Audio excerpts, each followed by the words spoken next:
খাওয়া শুরুর আগে জানাই আমাদের আজকে কী কী আয়োজন হয়েছে। একদম গরম গরম ভাত,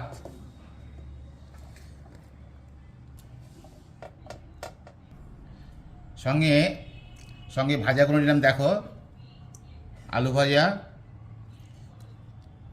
পটল ভাজা, বেগুন ভাজা। ভাজা থাকলে ডালের সাথে খুব ভালোই মজা লাগে। আর সঙ্গে একটু লাউয়ের তরকারি।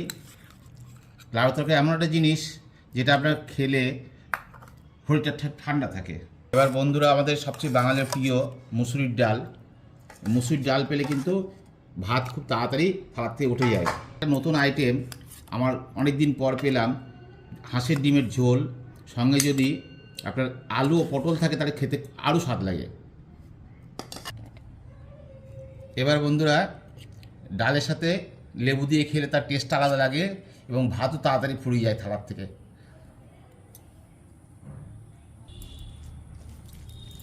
আজকের এই ডাল দিয়ে লেবু দিয়ে খেতে সত্যিই খুব অসাধারণ লাগে।